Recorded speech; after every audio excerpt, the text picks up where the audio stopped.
I met Ethan at the agreed-upon location, a dimly lit gas station 20 minutes from the wreckage of my life. I had a small suitcase, a purse full of cash, and the overwhelming feeling of a fugitive. When I got into his car, the silence was intense, heavier than the still falling rain. I simply stared at him, clinging to him like my only lifeline on a sinking ship. He drove for a long time, the city lights fading into the endless stretch of highway. Finally, he led me to a small, sparsely furnished apartment he kept off the books, a kind of cave David hadn't even known existed. When he closed the door, the click of the lock sounded so final, so definitive, a separation from my past life. We were alone, completely alone, enclosed in his secret space, and the raw, forbidden energy of the situation was suddenly overwhelming. He held me so tightly, running his hand over my body as if thirsting with desire.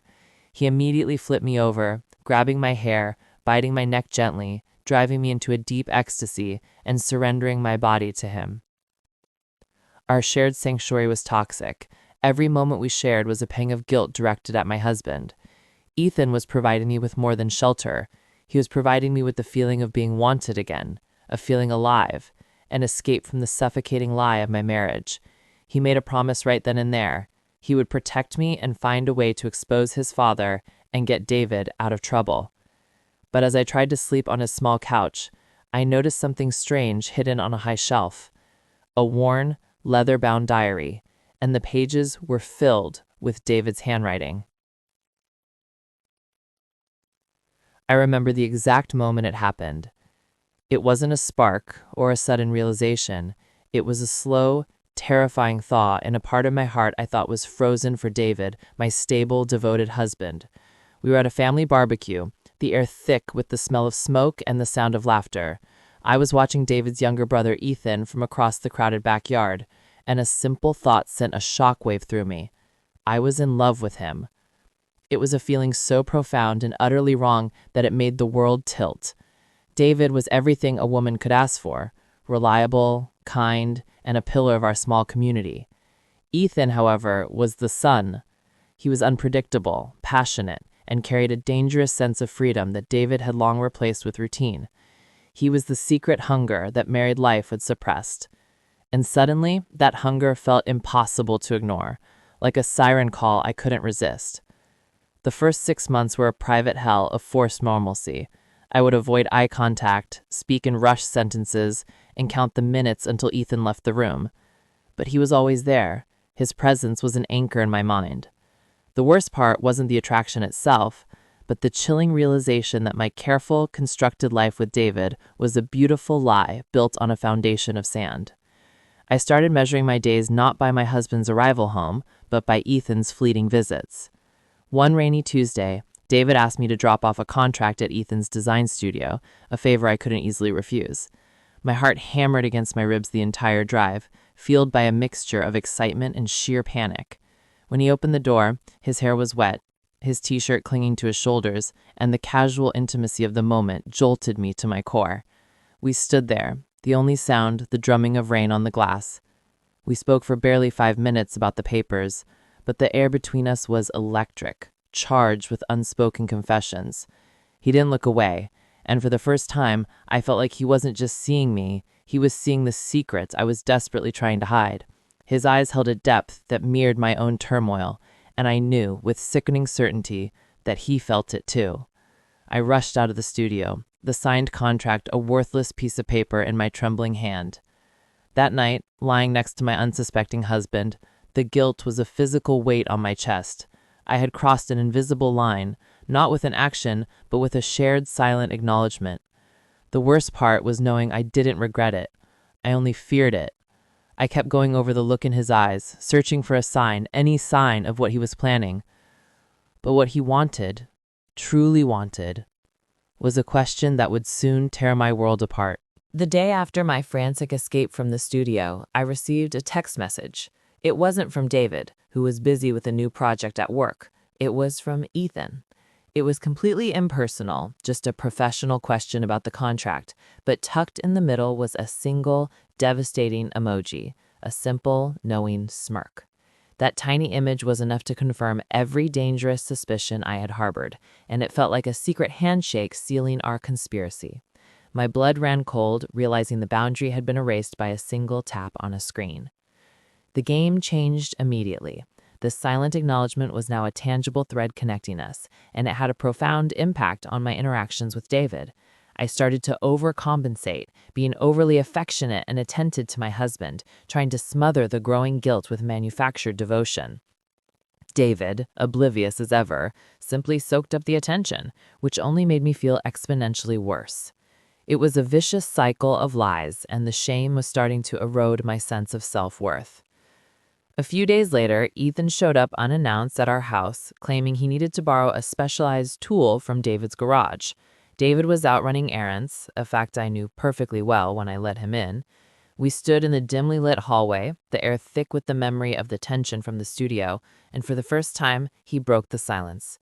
His voice was low, almost a whisper, asking how I was really doing. I was paralyzed, unable to offer the usual polite lie. I could only manage a shaky, "I can't do this," my voice barely audible.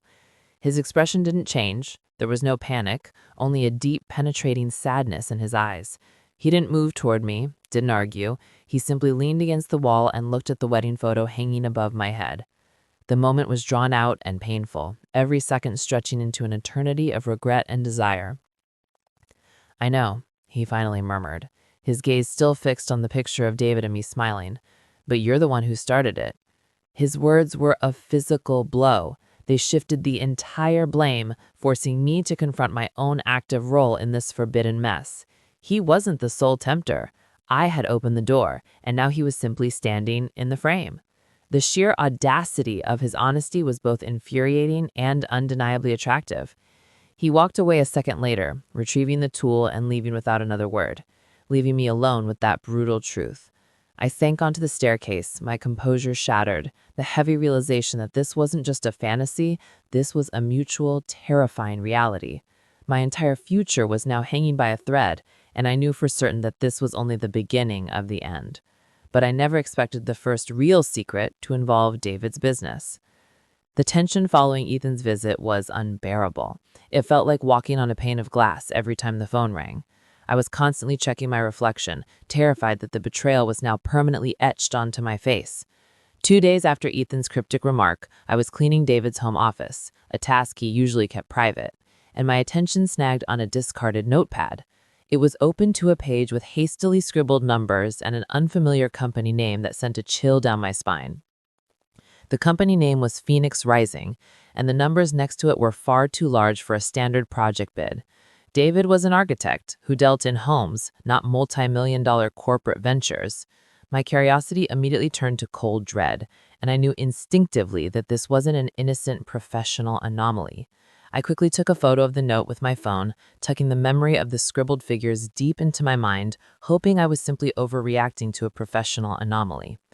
Later that afternoon, David came home, unusually distracted and irritable. He snapped at me over a trivial request, something he almost never did, and I saw a flash of stress and paranoia in his eyes I'd never witnessed before. When I tried to ask him about his new project, he shut down completely, giving me a vague, clipped answer about complex financing and immediately changing the subject. His secrecy only fueled my escalating suspicion, making my own betrayal feel almost justified. That evening, I did the unthinkable. I texted Ethan, using an urgency I usually reserve for true emergencies. I simply wrote the company name, Phoenix Rising. My fingers trembled as I hit send, realizing I was actively drawing him into a situation that transcended our emotional mess. The fact that I was reaching out to my husband's brother, the forbidden love, for information about my husband's secret was the definition of a moral freefall. His response was instantaneous and contained no smirk, no lingering intimacy. It was pure shock. "Where did you get that name?" he demanded in a follow-up text, the lack of emojis making the message feel deadly serious. The shift in his tone was stark, immediately confirming that this Phoenix Rising was far more sinister than an innocent financial venture. It was the secret they both clearly knew about. I met him the next morning at a busy coffee shop far from our neighborhood, a place where anonymity was guaranteed. He looked pale and anxious, barely touching his coffee. I explained how I found the name, and his entire demeanor hardened with a look of intense, cold calculation I'd never seen before. He leaned in close, his voice barely a whisper, and told me that Phoenix Rising was a shell company, but the real bombshell was who was using it, and the discovery made my stomach drop. Ethan's face in the coffee shop was a mask of sheer panic, confirming that Phoenix Rising was no simple matter. He pulled his chair closer, his usual careless demeanor completely gone, replaced by a cold, calculating intensity that was utterly new. He repeated my name under his breath, almost like a warning. "You need to understand something. This is way over your head," he insisted, his eyes darting nervously toward the entrance. His fear was contagious, and my chest felt tight. I pressed him for the name, refusing to be dismissed. He hesitated for a long, agonizing moment, biting the inside of his cheek. Finally he spoke, his voice barely a rasp. "Phoenix Rising isn't David's project. It's his father's." The ground felt like it was shifting beneath my feet. David's father, the esteemed patriarch of the family, had been retired for years, lauded as a man of uncompromising integrity in the business world. This revelation was an emotional sucker punch that defied everything I knew. I felt a wave of dizzying confusion. "What are you talking about? His father? That makes no sense. David always talks about how honest he is." Ethan let out a dry, bitter laugh that held no humor. "That's the point, isn't it? The perfect, untouchable legacy. This whole shell company thing, it's all set up to launder dirty money or hide assets, and Dad is the mastermind." The casual use of dirty money hit me with the force of a physical blow.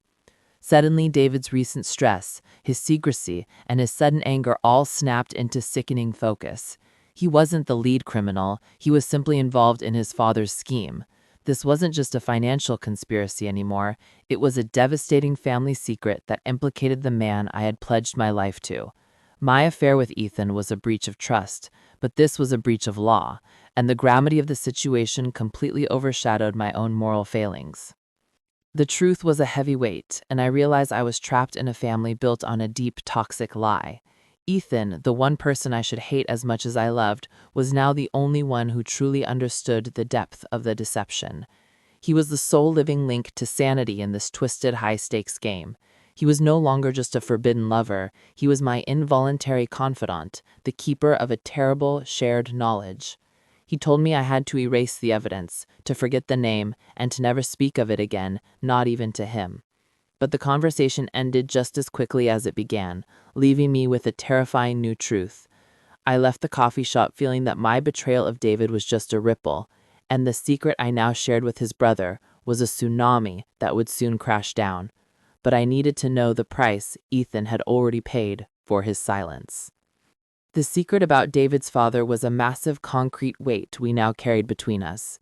It had instantly stripped away the lighthearted thrill of our forbidden attraction, replacing it with a grim, urgent necessity. Ethan wasn't just my husband's brother anymore, he was my partner in a criminal conspiracy, even if we were only witnesses. The sheer gravity of it seemed to justify every lingering look, every text message, twisting our moral compass completely out of shape.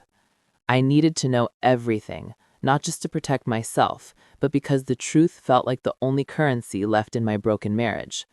I asked Ethan why he was involved, why he had known about Phoenix Rising all along and never breathed a word to David. He looked away, fiddling with the key cards in his hand. He finally admitted that his design studio, the very reason David had asked me to drop off that contract, was struggling, on the verge of bankruptcy. He confessed that his father had offered him a massive interest-free loan to save his business, a loan that came with a terrible, non-negotiable condition. Ethan had to quietly use his studio to draw up some initial architectural plans and permits for Phoenix Rising, essentially providing professional cover for the shell company's existence. He was trapped, leveraged against his own ambition, and his debt wasn't just financial, it was moral. He had traded his integrity for survival. The revelation hit me with complex, conflicting emotions. The man I was falling for was not just dangerous, he was compromised and deeply flawed just like me. This wasn't the heroic love I had fantasized about. This was a mutual descent into darkness, fueled by desperation and terrible choices. But somehow, his vulnerability, his very weakness, made him seem more real and more accessible than the perfect facade David maintained. He was suffering, and I wanted to heal him. We sat in my parked car outside the coffee shop for over an hour, the rain outside mirroring the storm inside us. We didn't touch, didn't even lean close, but the shared truth created an intimacy far more potent than any physical embrace. He was broken, and I was broken, and in that moment our flaws aligned perfectly. I realized that the true tragedy wasn't falling in love with the wrong man, it was realizing the right man was equally stained. Before he finally left, he made a stark demand. He looked me straight in the eye, his gaze intense and unyielding, and made it clear that we were now officially in this together, bound by David's father's deception. He told me I had to be smart and be patient, because they were waiting for their moment. But I had no idea that their moment was already set to happen the very next morning. The next morning started with the loud, insistent ring of the doorbell, far too early for any expected visitors. I rushed downstairs, my heart already pounding with a premonition of disaster, my mind instantly jumping to Ethan.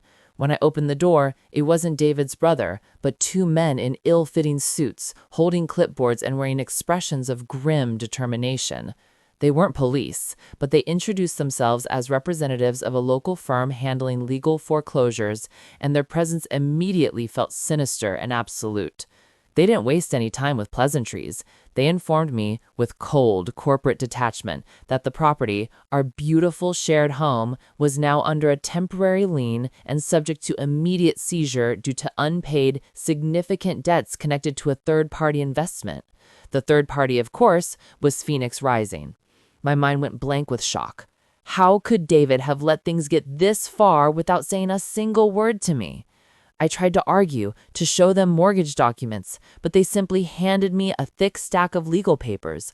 The complex language was a blur, but the outcome was horrifyingly clear. We had 24 hours to gather our necessities and vacate the house. David had always handled all the finances, assuring me everything was secure, but his secrecy had just come back to burn our entire life down. This was more than a financial mistake. It was an act of complete and devastating negligence. When David finally walked through the door, his face was ashen, already knowing what had transpired. He didn't even pretend to be surprised. I confronted him, the legal documents shaking in my hand, demanding to know the truth about Phoenix Rising and his father's involvement. Instead of confessing, he immediately shut down, turning his anger onto me. He lashed out, accusing me of snooping and destroying his trust, a reaction that was as cruel as it was calculated to deflect blame. It was in that explosive moment that I fully understood the tragic lesson. David wasn't just involved in the secret, he was actively protecting it, prioritizing his father's criminal venture over the stability of our marriage and my peace of mind. The foundation of our life was gone, replaced by debt and lies. I felt a profound sense of isolation. My stable, reliable husband was a stranger, and the only person I could trust was the one I was forbidden to love. Later that evening, while David was frantically making calls to lawyers, I slipped away to contact Ethan. I told him we were homeless, evicted, and that David was lying to my face. His reaction was a blend of cold anger and profound guilt. He told me to pack a small bag and meet him far away from the house in 2 hours. But he warned me that where he was taking me was the one place David would never think to look. I met Ethan at the designated spot, a dimly lit gas station 20 minutes away from the wreckage of my life. I had a small suitcase, a purse full of cash, and the overwhelming feeling of a fugitive. When I climbed into his car, the silence was intense, heavier than the rain still coming down. I didn't cry or scream. I was past that. I simply looked at him, feeling that terrifying mix of gratitude and betrayal, clinging to him as my only lifeline in a sinking ship. He drove for a long time, the city lights fading into the endless stretch of highway. I finally asked him, my voice flat, where we were going, where he thought we could possibly hide.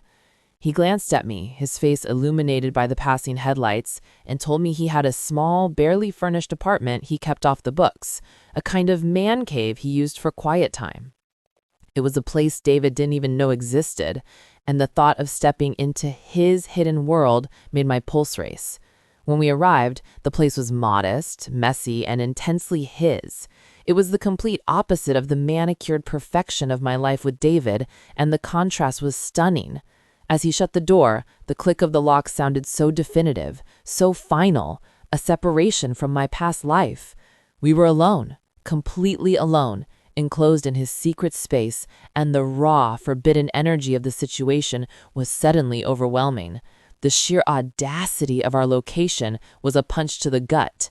He sat me down, finally took my hand, and looked straight into my eyes, a gesture of pure, desperate intimacy. He apologized, a simple, "I'm so sorry this is happening to you," that was choked with guilt. In that moment, the years of hidden attraction, the stress of the secret ledger, and the shock of the eviction all exploded into raw emotion. We didn't talk about David. We didn't talk about Phoenix Rising. We just held on, two drowning people clinging to each other in the storm. Our shared sanctuary was toxic. Every whispered word and every shared moment was a stab of guilt aimed at David, yet it felt necessary, vital even. Ethan was providing more than shelter. He was providing an escape from the suffocating lie of my marriage. He made a vow to me right there, swearing he would protect me and that he would find a way to expose his father and get David out of trouble. I believed him, needing the promise of rescue more than anything. But later, while I tried to fall asleep on his small, uncomfortable couch, I noticed something strange tucked away on a high shelf. A worn, leather-bound journal. It had David's handwriting on the front cover, but the pages were filled with Ethan's meticulous entries. I knew I shouldn't look, but the desperate need for more answers was a fire I couldn't put out. I felt a cold dread as I reached for the leather-bound journal. The fact that it was marked with David's handwriting that was clearly being kept by Ethan was a profound sign that their lives and their secrets were deeply intertwined. Against every warning bell ringing in my head, the need to know the truth about the man I loved, the one providing me sanctuary, was overwhelming. I opened the book, my hands shaking with a terrible blend of fear and curiosity. The pages confirmed my fears. It was Ethan's journal, and the entries spanned nearly 10 years. But it wasn't just a record of his life. It was an incredibly detailed, emotional chronicle of his fierce loyalty to David. He wrote about protecting his older brother from playground bullies when they were kids, covering up bad grades in high school, and most shockingly, taking the blame for a major car accident when they were teenagers so David wouldn't lose his scholarship. My initial assumption that Ethan was the antithesis of David was instantly shattered. This journal revealed a man who had spent his entire adult life being his brother's silent guardian and emotional punching bag. He hadn't just sacrificed his integrity for his design studio, he had consistently sacrificed his own happiness and freedom for David's convenience and success. The loan from their father wasn't the start of his debt, it was just the latest chapter in a long, tragic history. A new terrifying thought immediately took hold. If Ethan was always sacrificing himself for David, what exactly was he sacrificing now? Was our forbidden love just another one of his tragic self-sacrifices, a doomed and emotional gesture of rebellion? The realization was both heartbreaking and frustrating. I didn't want to be another burden he carried, another problem he felt obligated to solve due to his warped sense of familial duty. I closed the journal, the weight of his loyalty now a burden on me. The deepest secret wasn't a crime or a financial fraud. It was the toxic codependency between the two brothers, a bond that was stronger than my marriage, and perhaps stronger than my love for Ethan. He wasn't just David's brother, he was David's shadow, his protector, and his emotional substitute. His desire to save me was just an extension of his lifelong mission. I put the journal back, my mind reeling, the silence of the apartment suddenly deafening. I understood now that Ethan's "I only want" might not be about desire, but about duty. I realized that I had to be the one to break this devastating pattern, to save him from himself, even if it meant destroying the only safe place I had left. But the path to saving Ethan would require a risky alliance with the person I feared the most. The morning after discovering the journal, I knew my time hiding in Ethan's apartment was over. I couldn't simply allow him to sacrifice his life, his freedom, and his integrity for a brother who didn't deserve it. My only option was to go straight to the source of the rot, David's father. I spent hours drafting a short, carefully worded email requesting an immediate private meeting using the name Phoenix Rising as my only leverage. I didn't tell Ethan what I was doing. I knew he would try to stop me out of his misplaced sense of protection. The meeting was set for a private room at a luxurious downtown hotel, a neutral territory that felt anything but safe. When I walked in, Mr. Harrison was already seated, his posture impeccable, his eyes sharp and unforgiving. He didn't offer a handshake or a smile. He simply nodded towards the chair, radiating cold, calculated danger. He immediately cut to the chase, his voice low and devoid of emotion. "You have 5 minutes. I already know about your situation with my son, David's brother." The revelation that he knew about Ethan and me gelled my blood, confirming that he had been monitoring both of his sons for a long time. The forbidden romance I thought was secret was just another variable he was managing in his grand scheme. I realized the level of surveillance was terrifying.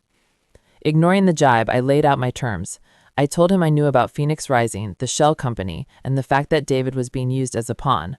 I didn't threaten him. I simply offered a trade. My silence and my agreement to disappear permanently would come at a cost. He had to clear Ethan's name completely and release him from the crushing financial debt that he was holding over the design studio. It was a high-stakes gamble, the biggest I had ever taken. Mr. Harrison listened without blinking, his expression unreadable. When he finished, a faint, chilling smile touched his lips, a look that suggested I was an amateur playing with a master. He reached for a leather briefcase next to him and slowly pushed it across the table. "You misunderstood the game, my dear," he drawled, his words hitting me with an unexpected lethal force. Then he revealed the true sickening nature of the debt. He looked me dead in the eye and delivered the first crushing blow. Ethan hadn't just taken the loan from him to save his business. He had offered his share of the family trust as collateral to guarantee David's own fraudulent activities. He wasn't just covering for David now, he was financially responsible for David's past mistakes, and my entire view of Ethan's sacrifice shattered into 1,000 pieces. But the biggest shock was the condition David's father wanted from me to make the deal happen. I felt like I couldn't breathe. The briefcase remained untouched, a symbol of the dark transaction about to take place. Mr. Harrison watched my reaction to his revelation about Ethan's sacrifice, that he'd put up his entire inheritance to cover David's debt, with the cold, detached interest of a scientist studying a specimen. I realized then that my forbidden romance was never truly secret. It was simply another tool he could use to manipulate his sons. I found my voice thick with desperation. "What do you want from me? What's the price for Ethan's freedom?" I asked, cutting straight to the heart of the bargain. He leaned forward, finally dropping the facade of corporate detachment. He wasn't after money or even total disappearance. His demand was something much more insidious and final. It was a blow designed to kill both my love and my spirit. "I want you to return to David," he stated, his voice a low, terrifying command. "Not just for a few weeks, but for good. You will rebuild your perfect life, you will act the part of the devoted wife, and you will never, ever let David suspect that you know about Phoenix Rising or the other messes Ethan has covered for him." The shock of his demand was overwhelming. He wanted me to become the living extension of the lie that had destroyed my life. He explained his motive with sickening clarity. David was too emotional and weak to manage the cleanup from his father's scheme, but he was loyal to me. If I left him now, David would panic, talk to the wrong people, and bring the entire criminal enterprise crashing down. My return would stabilize David and, more importantly, silence my testimony and Ethan's. It was the ultimate leverage. My love for Ethan was now the weapon used to force me back into my miserable marriage. I stared at the briefcase, realizing the terrifying moral dilemma I faced. I could confess everything to the police, exposing the conspiracy, but that would certainly drag Ethan down with the rest of them due to his involvement as collateral. Or I could accept the devil's bargain, sacrifice my happiness and my love for Ethan by returning to David, but secure Ethan's financial and legal freedom. It was a choice between public truth and personal salvation. The silence hung heavy, broken only by the distant sounds of the hotel lobby. I finally gave him my answer, my voice trembling but firm, knowing this was the most tragic act of love I would ever commit. I agreed to the terms, signing a non-disclosure agreement he produced instantly, promising to be David's perfect wife. But my promise to his father meant I had to break Ethan's heart first, and the thought was a knife twisting in my gut. Returning to Ethan's small, cramped apartment felt like walking into my own execution. I knew I had to push him away completely, convincingly, to ensure that Mr. Harrison's deal would hold. The moment he saw me, he rushed toward me, his face etched with worry, asking frantically where I had been and if I was all right. His genuine concern was a physical ache in my chest, making the lie I was about to tell feel 1,000 times more painful and utterly unforgivable. I stepped back, putting physical distance between us, and forced my expression to be cold, devoid of the desperate affection I truly felt. I didn't tell him about the deal with his father or the depth of his past sacrifices for David. Instead, I delivered a calculated lie, one designed to wound his pride and shatter his hope. I told him our brief affair was a moment of panic, a childish reaction to David's stress, and that I was simply not strong enough to abandon my marriage and my life. "I'm going back to David, Ethan," I said, my voice deliberately flat and empty. "This was a mistake, a fantasy fueled by the chaos. I can't be with a man who has no stability, no future, and who is constantly running from things." I watched the words strike him, piercing his heart like shards of glass. His face crumpled, the fire in his eyes turning to ash, and the realization that I was choosing comfort over passion destroyed him instantly. He didn't yell or argue. His reaction was a profound, wounded silence. He just stared at me, the years of suppressed feeling now turning to a deep, toxic resentment. "You came to me when your life was falling apart," he finally whispered, his voice dangerously low. "You used my pity, you used my secret, and now you're just walking away?" He looked down at his hands, then back at me, a look of betrayal so deep that it exploded my own heart with self-hatred.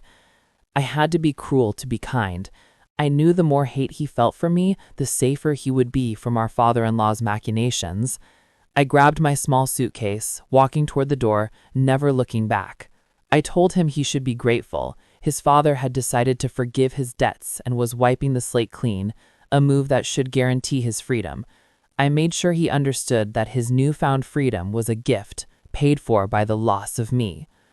As I stepped out into the hallway, I felt an overwhelming sense of finality. The weight of a life sentence settled upon my shoulders. The forbidden fire was now just a cold ember, and the only path left was the lonely one back to the lie. But the moment I walked through David's door, a completely different secret was waiting for me. I walked into David's apartment, the temporary place he'd secured after the eviction, my heart a hollow echo of the love I'd just destroyed.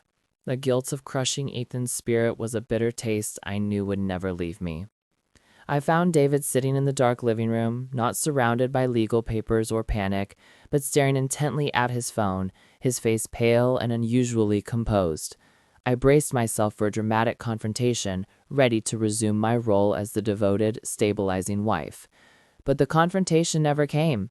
He barely acknowledged my return, muttering a brief, distracted, "Glad you're back." What happened next froze the blood in my veins.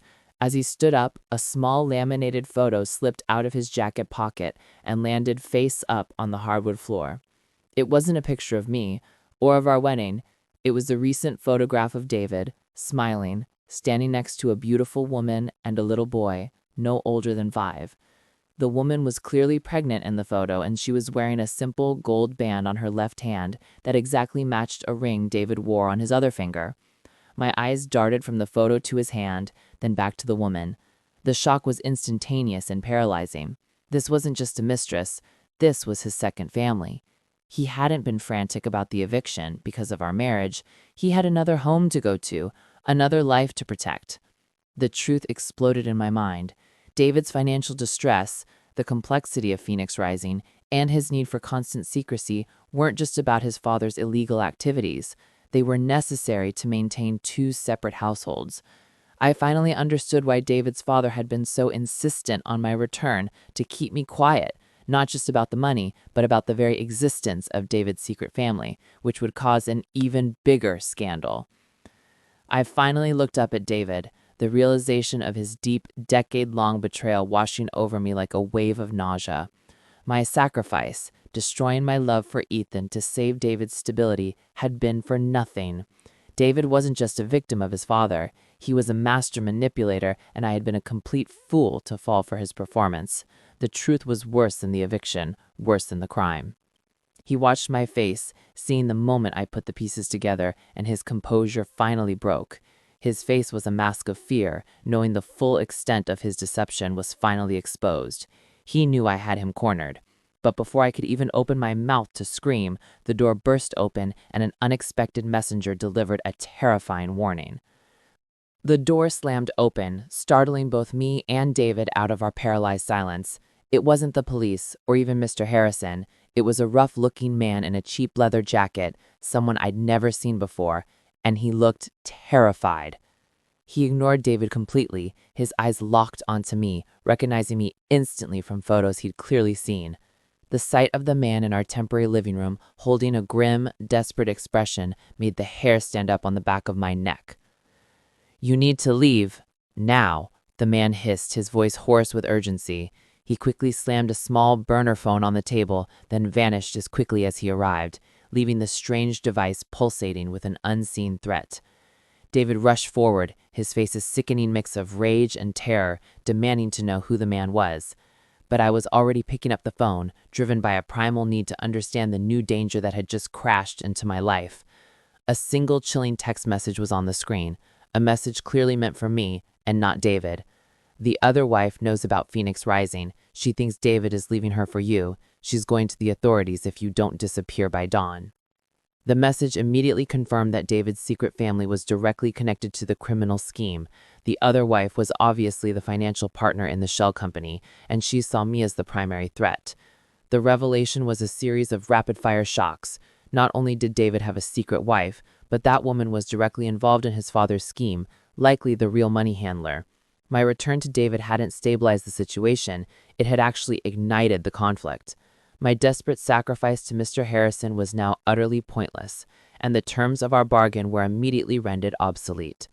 My life, and potentially Ethan's, was now in far greater danger than before.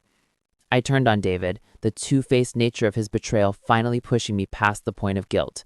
I held up the phone, demanding to know the truth about this woman and his child. David lost all composure. He sank into a chair, burying his face in his hands, confirming everything with his devastating silence. He finally confessed that his other wife was the financial specialist his father had brought in, and he had been forced to marry her to secure her total loyalty. My mind raced. David hadn't chosen bigamy. He had been coerced into it by his father as part of the criminal security. The ultimate power in this drama was the patriarch's ability to manipulate his sons through love and obligation. But the message was clear. My time was up, and the threat of a full criminal investigation, led by the woman scorned, was imminent. I knew I had one place left to go, a place that would finally force Ethan's hand. The terror on the burner phone screen provided the clarity I desperately needed. David's betrayal was total, and his father's manipulation was complete. My only recourse was to run, and the only person who understood the full poisonous depth of the Harrison family's secrets was the one man I had devastatingly pushed away. I grabbed the keys and raced out, leaving David paralyzed by his own web of lies, knowing that my life depended on finding Ethan. I drove straight back to his small, cramped apartment, the place where I had executed our love just 24 hours earlier. When Ethan opened the door, his eyes were still red and raw, the pain of my rejection clearly visible. He looked completely defeated, and my sudden, desperate return must have felt like a cruel twist of the knife. He didn't invite me in, he just stood there, his jaw tight, waiting for the next blow I was inevitably going to land on him. I didn't try to apologize for the harsh words, there was no time for that. I simply walked past him and threw the burner phone onto his kitchen counter, detailing the message I had received. The other wife and financial partner was about to expose Phoenix Rising, and she thought I was the reason David was leaving her. The look of profound shock on Ethan's face was instantaneous. The threat of immediate criminal exposure eclipsed his personal heartbreak entirely. The information was a cold splash of reality, and the sudden shift from personal tragedy to imminent danger was palpable. He finally looked at me, his gaze intense, understanding that the game was over. I explained that David's father's entire scheme, including his demand that I return to David, was predicated on stabilizing David's two lives. Now that the second wife was on the warpath, the whole plan had been completely compromised, and my life was at serious risk. He sank into a chair, running his hands over his face, realizing the terrible truth. My sacrifice, my brutal light to him, had been entirely pointless. The guilt and rage warring in his eyes were a mirror of my own turmoil. He looked up at me, his voice trembling, as he finally articulated the true tragedy of our situation. We were always going to be the ones paying the ultimate price for his family's crimes. He finally understood that David was beyond saving. He didn't need to ask me what I wanted. The answer was etched in my terrified eyes. We were now officially fugitives, bound by a secret that promised to destroy us both. He stood up, picked up the burner phone, and crushed it in his hand, a look of lethal determination replacing the grief. "You lied to me yesterday, but now you're going to tell me every single truth his father told you." The intense demand in Ethan's eyes wasn't love or pity. It was the steely, calculating resolve I hadn't seen before.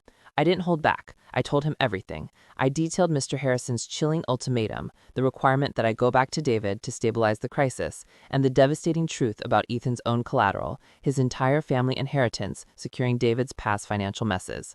As I spoke, the horror and the shame of his father's manipulation were a physical weight between us, the final undeniable proof of the family rot.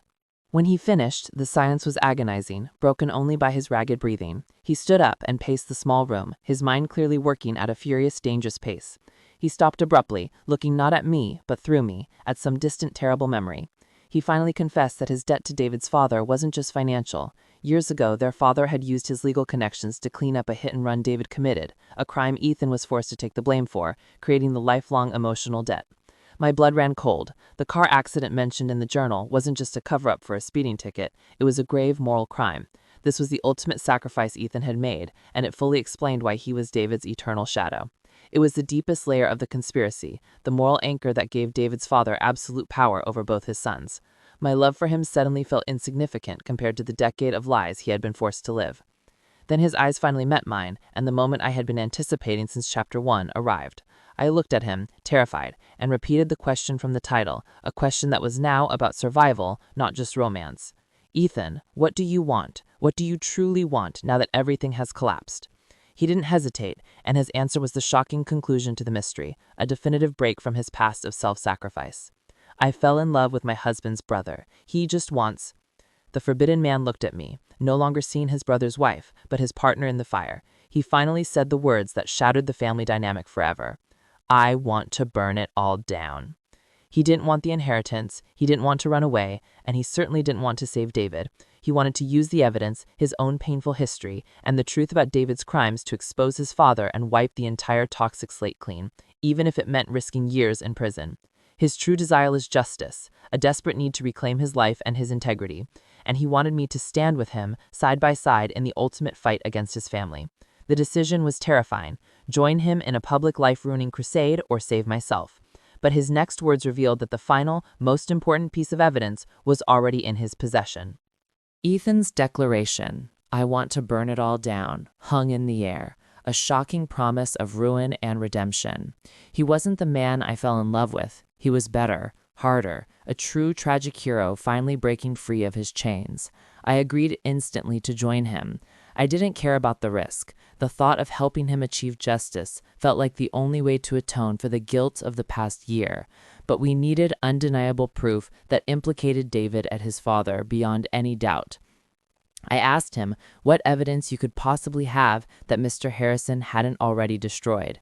Ethan walked over to the old, battered desk in the corner of his small apartment and pulled out a nondescript external hard drive. He explained that when he had helped his father and David with the fraudulent architectural permits for Phoenix Rising, he hadn't just provided professional cover. He had quietly copied every single digital file that passed through his studio. He connected the hard drive to his computer, and the screen instantly filled with a complex, horrifying ledger. It contained detailed digital records of all the money laundering transactions, shell company transfers, and even the original, unedited police report from the hit and run that David had actually committed years ago. Ethan hadn't just sacrificed his life for David, he had also been meticulously documenting the family's corruption for years, keeping a silent insurance policy. The sight of the files, all meticulously labeled and dated, was a dizzying moment of truth. Ethan hadn't just been David's loyal guard, he had been the quiet chronicler of the family's demise, collecting proof against his own flesh and blood. This wasn't a reckless, spur-of-the-moment decision. This was a decade of suppressed rage finally finding its outlet. He was planning to expose a lifetime of lies with a single click. He He looked at me, his eyes bright with a dangerous, exhilarating sense of purpose. "This is it," he stated, his voice ringing with absolute certainty. "We use the information from David's other wife, the financial partner, to time the release. We wait until she's preparing to talk. Then we drop this entire ledger to the federal authorities. They'll be too far gone to cover it up." His plan was bold, risky, and utterly brilliant in its complexity. We spent the rest of the night creating an anonymous package, a final, lethal gift of truth. We had finally gone from forbidden lovers to full-blown conspirators, united not by passion, but by a desperate need for justice. I knew that after this there was no going back to any kind of normal life for either of us. But as we prepared to send the evidence, a sudden frantic call came through, and it was the last person either of us ever expected to hear from. The anonymous package containing the hard drive was sealed and ready. The button was about to be pressed. We were moments away from setting the family's destruction into motion when the phone rang, a strange, unknown number flashing on the screen. Ethan hesitated, ready to ignore, but I had a chilling premonition that this call was destiny calling. I urged him to answer, and the voice on the other end instantly silenced the room, freezing both of us mid-breath. It wasn't David, the father, or the other wife. It was David and Ethan's mother, Mrs. Harrison. Her voice was shaky, raw with years of suppressed pain, and she didn't waste a second on greetings. She told Ethan she knew everything about Phoenix Rising, the hit-and-run cover-up, and the blackmail. Her tone wasn't of accusation or surprise. It was the tired resignation of a woman who had lived with a devastating secret for too long, and her words were a stunning confession. She admitted that she had known about her husband's criminal activities for decades, but she had stayed silent out of fear and to protect her sons from the truth of their father's wickedness. But the most shattering revelation was the one she delivered next. She told Ethan that the hit-and-run accident he had taken the blame for had never actually happened to David. Ethan had covered for David's minor mistake, yes, but their father had fabricated the fatal hit-and-run crime using David's car details, forcing Ethan to take the blame for a crime he hadn't committed, ensuring his total, lifelong obedience. The shock of this new layer of deception was a dizzying blow. Ethan wasn't covering for David's crime. He was covering for his father's manufactured crime, a lie designed purely for control. His sheer psychological manipulation was breathtaking, turning the tragic hero into a victim of monstrous control. He wasn't David's guardian angel. He was the primary hostage. Mrs. Harrison explained that she had reached her breaking point when she realized her husband was using the narrator's return to silence everyone. She had copied all of her husband's most private banking records and personal ledgers, proof that connected him to the crime and the manufactured evidence he'd used against Ethan. She ended the call with a simple, desperate plea. "I'm sending the final evidence now. Finish what I should have started years ago." A moment later, an encrypted file landed in Ethan's inbox, containing the concrete proof against the patriarch, completely independent of his hard drive. It was the absolute, undeniable key to taking down the empire, handed to us by the last person we ever expected, the very mother who had initially perpetuated the silence. But the file contained one last terrible secret about David that made the whole truth taste like ash. The encrypted file from David's mother contained undeniable proof of her husband's crimes, financial records, coded bank accounts, and even a recorded confession she had secretly captured years ago. But before we could celebrate our victory, I noticed a final, small document buried deep in the file, a document separate from the financial ruin. It was a medical report, dated 2 years prior, and it had David's name on it. The cold, clinical diagnosis stated that David was suffering from a rapidly progressing, terminal illness and had only months to live. The devastating truth hit me like a physical wave. David wasn't just a bigamist and a liar. He was a doomed man, and his chaotic behavior, his desperate attempts to secure his second family, and even his father's extreme measures to stabilize him all made sickening sense. His father hadn't been trying to protect a criminal son. He had been trying to secure the financial future for David's secret pregnant wife and his other son before David passed away. The moral landscape of the entire story instantly blurred. In that moment, the entire narrative flipped. My betrayal, Ethan's sacrifice, the entire conspiracy, it had all been a desperate, flawed attempt to deal with a tragedy far greater than forbidden love or financial crime. David was the true silent victim, and his father, in his twisted, evil way, had been attempting a monstrous form of paternal protection. We weren't heroes. We were simply two people who had destroyed a dying man's final months in the name of a love that was equally tainted. Ethan and I looked at each other, the weight of the hard drive suddenly feeling unbearable. Justice no longer felt clean. It felt like cruelty. We decided on the final, painful compromise. We sent only Mrs. Harrison's evidence, the banking records, and the recorded confession directly to the authorities, ensuring that only the patriarch, the true source of all the evil, would face total ruin. We destroyed Ethan's hard drive, protecting David from criminal prosecution and sparing his final days from public shame. David passed away 6 months later. I was by his side, resuming my role as the devoted wife, playing the part I was forced to accept until the very end. I never saw Ethan again. He used his cleared inheritance to rebuild his life far away, choosing integrity over the family name. The forbidden romance was extinguished, not by a choice, but by the heavy hand of fate. The painful truth we learned was this: you can run from a bad marriage, and you can even run from the law, but you can never outrun the tragic consequences of silence. The love that was meant to free us ultimately forced the deepest, most tragic sacrifice of all, a lifetime of painful separation.